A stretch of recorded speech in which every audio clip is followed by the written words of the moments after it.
اس وقت آیا جبکہ یہاں پر اکبر بادشاہ حکومت کرتا تھا. وہ جاہل اور اجڑ انسان تھا.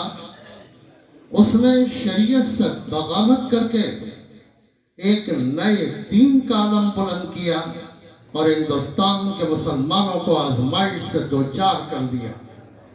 یہ زمانہ وہ تھا کہ اگر اکبر کامیاب ہو جاتا اور اکبر کی اسکیم مکمل ہو جاتی تو تمام مورخین لکھتے ہیں کہ ہندوستان میں اسلام کا چراغ گل ہو جاتا. لیکن اسلام کی حفاظت، اسلام کے تحفظ اور اسلام کی بقا کی ذمہ داری امت مسلمہ پر نہیں بلکہ اللہ تبارک و تعالیٰ پر ہے.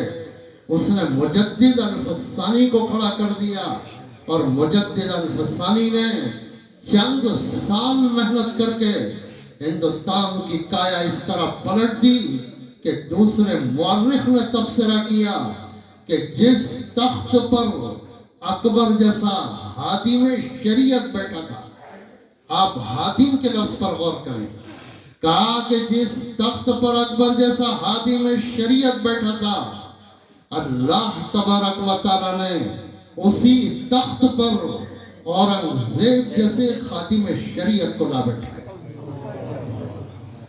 دوسرا وقت اس وقت آیا جبکہ ہندوستان میں انگریزوں کی حکومت تھی اور یہاں پر پادری فنڈر آیا جس نے تمام علماء کو چیلنج دیا. صورتحال یہ تھی کہ وہ کبھی بنگلور میں تقریر کرتا، کبھی مدراس میں علماء کو للکارتا، کبھی جا کر دلی میں جھنجھوڑتا. وہ چیلنج کرتا کہ مسلمانوں آؤ اور قرآن کی صداقت کو ثابت کرو، میں انجیل کی صداقت کو ثابت کروں گا. یہ وقت بڑا خطرناک تھا.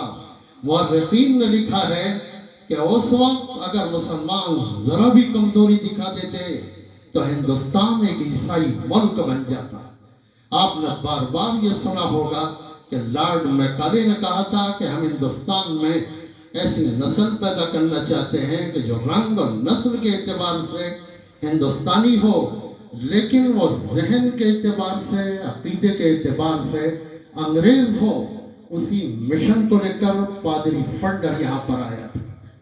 پادری فنڈر نے جب چیلنج دیا تو اس وقت ہندوستان کے نامور عالم مولانا رحمت اللہ کرانوی کھڑے ہوئے اور انہوں نے چیلنج کو قبول کیا. اکبر آباد میں 4 دن تک مناظرہ ہوا. اس مناظرے کی شرط یہ تھی کہ اگر پادری فنڈر شکست کھا جائے تو مولانا رحمت اللہ کے ہاتھ پر ایمان قبول کرے، اور اگر مولانا رحمت اللہ کرانوی شکست کھا جائیں تو پادری فنڈر کے ہاتھ پر عیسائیت کو قبول کریں. پوری دنیا کی نظریں اس مناظرے پر تھیں، ہندوستان کی نظریں اس مناظرے پر تھیں اور ہندوستان پورا اسے دیکھ رہا تھا. مناظرہ چلتا ہے اور تیسرے دن اسلام کا معجزہ ظاہر ہوتا ہے. پادری فنڈر شکست کھا جاتا ہے اور سر عام یہ اعتراف کرتا ہے کہ ہاں انجیل میں 8 جگہ پر تحریف ہوئی اور قرآن کریم میں 1 تحریف کو بھی وہ ثابت نہیں کر سکتا. اس موقع پر اللہ تبارک و تعالیٰ نے اسلام کو فتح دی اور عیسائیوں کا سر نیچا کر دیا. اس کے بعد یعنی یہ 2 وقت تاریخ کے ایسے تھے، آج یہ تیسرا وقت ایسا آیا ہے. اس میں کوئی شبہ نہیں کہ پہلے دونوں وقتوں کے مقابلے میں آج کا جو زمانہ ہے اور آج کا جو دور ہے یہ زیادہ خطرناک ہے اور یہ چیلنج بھی بہت بڑا ہے. اس چیلنج سے نمٹنا آج کے علماء کی ذمہ داری ہے، آپ کی ذمہ داری ہے. اور مولانا نے جو فرمایا آپ کو مدارس نے اسی لیے تیار کیا کہ کسی چیلنج سے نہیں گھبرانا، کسی کی للکار سے مروب نہیں ہونا. اور ہمارے اسلاف نے ہمیں یہی سکھایا تھا کہ حضرت ابو بکر رضی اللہ عنہ نے کیا کہا تھا کہ اس وقت جبکہ رسول اللہ صلی اللہ علیہ وسلم کی وفات ہو گئی تھی، زکوٰۃ کا انکار کیا جا رہا تھا، کہا تھا ينقص الدین وانا حی، کیا یہ ممکن ہے کہ ابو بکر کی رگوں میں خون رہے اور دین کو دھچکا پہنچایا جائے یا نقصان پہنچایا جائے؟ اگر ابو بکر زندہ ہے تو ابو بکر اس کی کبھی اجازت نہیں دے سکتا۔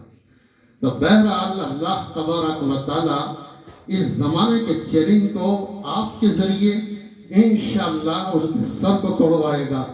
میں بہرحال پروگرام کو آگے بڑھاتا ہوں اور دوسرے مہمان حضرت مولانا مفتی عمران اللہ صاحب دامت برکاتہم جو دارالعلوم دیوبند سے تشریف لائے ہیں، میں ان سے نہایت ادب اور نہایت ہی احترام کے ساتھ درخواست کرتا ہوں کہ وہ تشریف لائیں اور اپنے خیالات سے ہمیں مستفید فرمائیں۔